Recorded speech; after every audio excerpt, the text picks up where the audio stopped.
కేరళ, తెలంగాణ ఈ రెండు రాష్ట్రాల్లో ఏది ఎంత అభివృద్ధి చెందింది? రీసెంట్గా తెలంగాణ సీఎం రేవంత్ రెడ్డి కేరళ పర్యటనకు వెళ్ళారు. అక్కడ ఎన్నికల ప్రచారంలో కొన్ని పాయింట్లు లేవనెత్తారు, చాలా కీలకమైన పాయింట్లు. తెలంగాణను చూసి కేరళ నేర్చుకోవాలి అని ఇలా మాట్లాడారు. దానికి సోషల్ మీడియాలో పినరాయి విజయన్ కూడా కౌంటర్ ఇచ్చారు. సరే, రాజకీయ నాయకులు ఎన్నికల ప్రచారంలో పాల్గొనడం, అందులో భాగంగా పక్క రాష్ట్రాలకు కూడా వెళ్ళడం ఇదంతా మామూలే. విమర్శలు, పోలికలు, కోటలు దాటే మాటలు ఇవన్నీ మామూలే.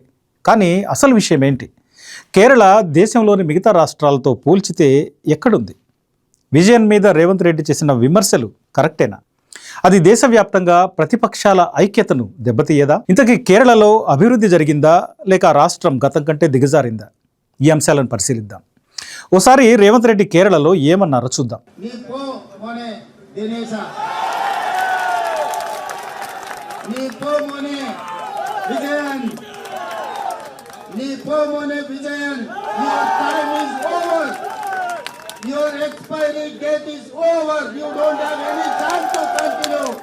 కేరళ ఎన్నికల ప్రచారంలో స్టార్ క్యాంపెయినర్గా వెళ్లిన రేవంత్ రెడ్డి నీపో మోనే విజయ అంటూ నాటి మోహన్ లాల్ పంచ్ డైలాగ్ను సీఎం పినరాయి విజయన్కు అన్వయించి చెప్పారు. అంటే నీ టైం అయిపోయింది విజయన్ అని కార్యకర్తలతో చప్పట్లు కొట్టించుకున్నారు. ఈ సభలో ఆయన లేవనెత్తిన అంశాలు ఏంటంటే, ఆయన చాలా సభల్లో మాట్లాడారు. ఎల్డీఎఫ్కు ఓటేస్తే బీజేపీకి ఓటేసినట్టే అన్నారు. ఢిల్లీ కమ్యూనిస్ట్ ప్రధాని మోదీ తిరువనంతపురం కమ్యూనిస్ట్ పినరాయి విజయన్ను ఓడిస్తేనే కేరళకు మంచి రోజులు వస్తాయన్నారు. కేరళలో ఎల్డీఎఫ్ బీజేపీ మధ్య ఒప్పందాలు ఉన్నాయి అని కూడా అన్నారు. మోదీ విజయన్లవి భిన్న భావజాలాలు, కానీ భావాలు మాత్రం ఒక్కటేనట. కేరళలో హైవేలతో సహా పలు అభివృద్ధి పనులు నిలిచిపోయినా విజయన్ ఎందుకు నోరు మెదపట్లేదు? బీజేపీ సిపిఎంల మధ్య రహస్య అవగాహన ఉంది, ఇది కూడా రేవంత్ అన్నమాట. ప్రతిపక్ష నేతలను ఈడీ సిబిఐలతో వేధించే బీజేపీ విజయన్ సర్కారుపై ఎందుకు ఈగ వాలనీయడం లేదు? ఇది కూడా ఆయన ప్రశ్నించారు. కేరళలో స్థానికంగా ఉపాధి కల్పించే పరిశ్రమలు లేవు. హస్తం పార్టీకి ఓటేస్తే పాత కేరళమేంటో మళ్ళీ చూపిస్తాం. కేరళను ఎవరు అభివృద్ధి చేస్తారో ఆలోచించి వాళ్ళకే ఓటేయండి. కేరళను 10 ఏళ్లుగా పాలించిన పినరాయి విజయన్కు, తెలంగాణను 10 ఏళ్ల పాటు పాలించిన కేసీఆర్కు పోలికలు ఉన్నాయి అని కూడా అన్నారు. అంటే భావాల్లో పినరాయి విజయన్ మోదీ లాంటి వారు, సీఎంగా కేసీఆర్ లాంటి వారుట. ఓవరాల్గా కేరళంలో పినరాయి విజయన్ హయాం ముగిసింది. ఇక యూడీఎఫ్ స్వర్ణయుగం మొదలవబోతోంది. ఇది రేవంత్ రెడ్డి చెప్పిన మాటలు. మరి రేవంత్ రెడ్డి విమర్శలకున్న సహేతుకత ఎంత? గత 10 ఏళ్లలో కేరళలో అభివృద్ధి జరిగిందా, లేక రాష్ట్రం దిగజారిందా? అవినీతి పాలైందా? రాష్ట్రం అధోగతిలో పడిందా? ఏం జరిగింది? ఒక దేశ లేదా ఒక రాష్ట్ర ప్రగతిని ఎలా అంచనా వేస్తారు? అంటే దీనికి కొన్ని పారామీటర్స్ ఉంటాయి.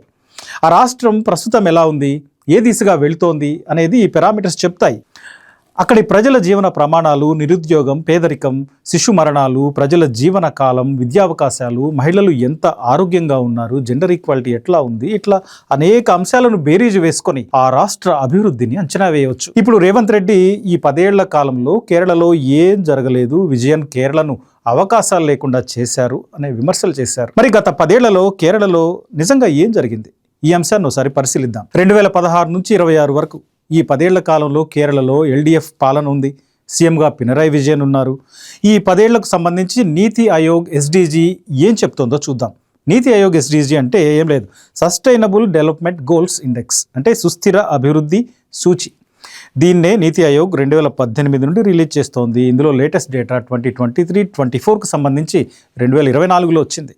దీని ప్రకారం కేరళం ఎక్కడ ఉంది అని చూస్తే దేశంలోనే అత్యంత తక్కువ అవినీతి ఉన్న రాష్ట్రం కేరళ. మరి తెలంగాణ ఎక్కడుంది? 6వ స్థానంలో ఉంది.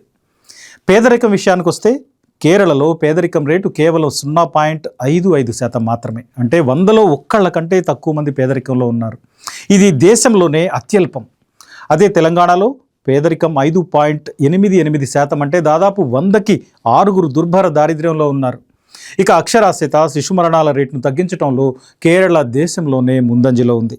మరి రేవంత్ రెడ్డి కేరళలో అవినీతి పెరిగిందని, ప్రభుత్వం విఫలమైందని చెప్తున్నారు. ఈ ఎస్డీజీ సూచించిన ప్రకారం కేరళ 79 పాయింట్లతో మొదటి స్థానంలో ఉంది. ఈ లిస్టులో తెలంగాణ 6వ స్థానంలో ఉంది. ఇక అక్షరాస్యత విషయానికి వస్తే కేరళ 95.3 లిటరసీ రేటుతో దేశంలోనే టాప్ ప్లేస్ లో ఉంది. తెలంగాణ లిటరసీ రేట్ ఎంతో తెలుసా? 76.9% మాత్రమే. ఇక శిశు మరణాల రేటు విషయానికి వస్తే కేరళలో ఇన్ఫాంట్ మోర్టాలిటీ రేట్ 5% మాత్రమే. అమెరికాలో కూడా ఇది 5.6% ఉంది. అన్నిటికీ మించి కేరళలో బలమైన ప్రజారోగ్య వ్యవస్థ కనిపిస్తుంది. దానివల్ల సగటు సగటు మలయాళీ లైఫ్ స్పాన్ సగటు భారతీయుడి కంటే దాదాపు 7 ఏళ్లు ఎక్కువగా ఉంటుంది. ఇవన్నీ దశాబ్దాలుగా కేరళ ప్రభుత్వాలు అమలు చేస్తున్న పథకాల ఫలితం. దానికి కొనసాగింపుగా 10 ఏళ్ల పాటు పినరాయి విజయన్ అమలు చేసిన విధానాల ఫలితం అని అర్థం చేసుకోవచ్చు. ముఖ్యంగా 2016 నుండి 2026 వరకు 10 ఏళ్ల కాలంలో కేరళలో చాలా వేగంగా ఆర్థికాభివృద్ధి జరిగింది అని అనేక గణాంకాలు స్పష్టం చేస్తున్నాయి. ఒక పక్క కేంద్రం నుండి ఎలాంటి సహకారం లేదు, అయినప్పటికీ రాష్ట్ర ప్రగతి ఎక్కడా ఆగలేదు. ఎల్డీఎఫ్ ప్రభుత్వం అనేక చర్యలు చేపట్టింది. ముఖ్యంగా ప్రణాళికా సంఘం రద్దు తర్వాత 18 ప్రధాన రాష్ట్రాల్లో మూల వ్యయం తగ్గింది. కానీ 2017 నుండి కేరళ తన క్యాపిటల్ ఎక్స్పెండిచర్ని పెంచుకున్న ఏకైక రాష్ట్రంగా నిలిచింది. కేరళ అభివృద్ధి రేటు అనేక అంశాల్లో జాతీయ సగటు కంటే మెరుగ్గా ఉంది. ఎస్సీ ఎస్టీల కోసం, వాళ్ళ అభివృద్ధి కోసం జనాభా శాతం కంటే ఎక్కువ బడ్జెట్ కేటాయిస్తున్నారు. జిల్లా సహకార బ్యాంకులను ఏకీకృతం చేసి కేరళ బ్యాంకును ఏర్పాటు చేయడం ద్వారా గ్రామీణ రుణాలు పెరిగాయి. ఇది గ్రామాల అభివృద్ధికి పనికొస్తుంది. ఇక చదువు, ఆరోగ్యం విషయానికి వస్తే పాఠశాల విద్య పూర్తిగా డిజిటల్ వ్యవస్థగా మారిపోయింది. ఇట్లా చేసిన మొదటి రాష్ట్రం కేరళ. పాఠశాలల్లో మౌలిక వసతులు దేశంలోని ఏ ఇతర రాష్ట్రంలో పోల్చినా అక్కడ కంటే చాలా చాలా మెరుగ్గా ఉంది. స్కూళ్లలో డ్రాప్అవుట్స్ చాలా తక్కువ. స్కూళ్ళు, యూనివర్సిటీల ర్యాంకింగ్స్ పెరిగాయి. ఇక హెల్త్ విషయానికి వస్తే శిశు మరణాల రేటు ఇక్కడ చాలా తక్కువగా ఉండడమే కాదు, 42 లక్షలకు పైగా కుటుంబాలకు 5 లక్షల వరకు క్యాష్లెస్ ఆరోగ్య బీమా అందుతోంది. నిపా వైరస్, కోవిడ్-19 సమయంలో కేరళ హెల్త్ సిస్టమ్ ఎంత బలంగా ఉందో దేశానికి అర్థమైంది. విపత్తు నిర్వహణలో కేరళ జాతీయ, అంతర్జాతీయ స్థాయిలో ఆదర్శంగా నిలిచిన సందర్భాలు అనేకం. ఇక పబ్లిక్ డిస్ట్రిబ్యూషన్ సిస్టమ్ సుమారు 95 లక్షల కుటుంబాలు, అంటే దాదాపు 1 కోటి కుటుంబాలను ఆదుకుంటోంది.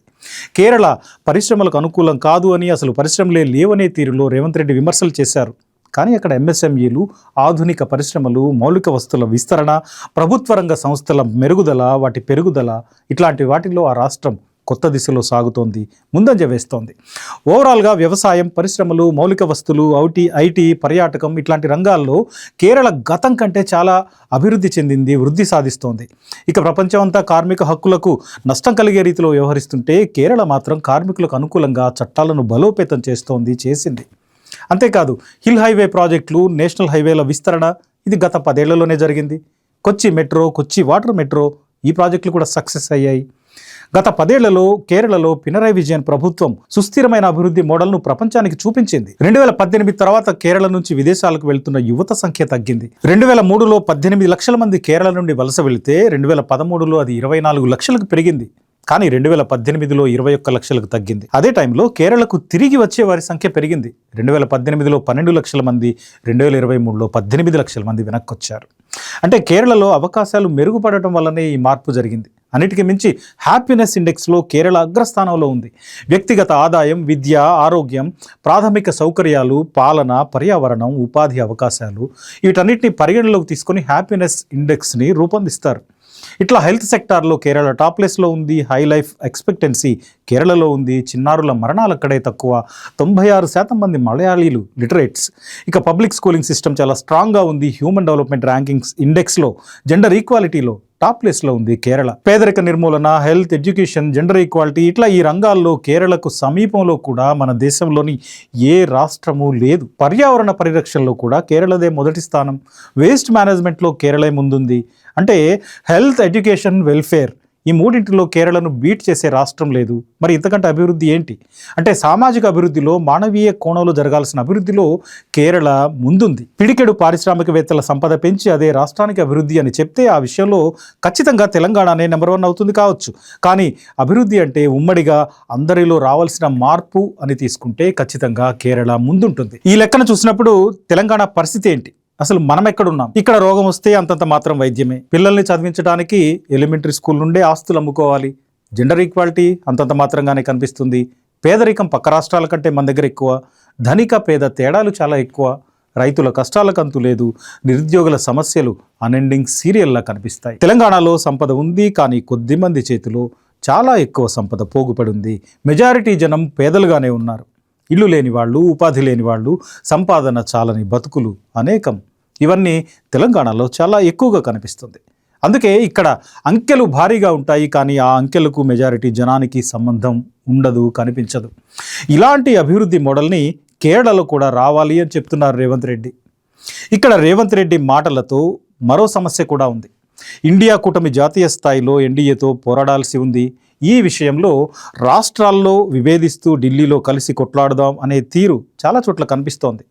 దీనికి రాష్ట్రాల్లో ఉండే రాజకీయ పరిస్థితులు, అక్కడి అవసరాలు, ఆ పార్టీలకు ఉండే అవసరాలు కారణం కావచ్చు. కానీ దీర్ఘకాలిక ప్రయోజనాలను కూడా దృష్టిలో పెట్టుకోవాలి. స్వల్పకాలిక ప్రయోజనాలు మాత్రమే కాదు, అట్లాగే ఈ పోటీని చేయాలి. లేకపోతే అది వివేకం అనిపించుకోదు. ఇప్పుడు కేరళలో రేవంత్ రెడ్డి ఎల్డీఎఫ్ని బలహీనపరిచేలా చేసే కామెంట్లు రేపటి రోజున ఇండియా కూటమి బలహీనం కావడానికి ఖచ్చితంగా కారణమవుతాయి. కర్ణాటక, తెలంగాణలో గెలిచిన ఉత్సాహంలో కేరళ కూడా మనదే అని కాంగ్రెస్ అనుకోవచ్చు. అదే ఉత్సాహంతో ఈ విమర్శలు చేసి ఉండొచ్చు. రేవంత్ కామెంట్లు దాన్నే చెప్తున్నాయి. కానీ ప్రత్యర్థి ఎవరు? ప్రత్యర్థిని బలహీనపరచడానికి చేసే ప్రయత్నాలు ఇలాంటి పర్యవసానాలకు దారితీస్తాయి అనే స్పృహ కూడా ఉండాలి. రేవంత్ కేరళ టూర్లో కనిపించనిది ఇదే. ఆయన మాటల్లో కనిపించింది ఏంటో తెలుసా? ఒకటే, అది అత్యుత్సాహ ప్రకటనలు, దిశలేని విమర్శలు. ఇది కేరళ వర్సెస్ తెలంగాణ అంశం. ఇలాంటి లోతైన విశ్లేషణలు, కథనాల కోసం చూస్తూనే ఉండండి ప్రగతి మీడియా. మీ విలువైన సూచనలు, సలహాలు కామెంట్ల రూపంలో అందించండి. Thank you.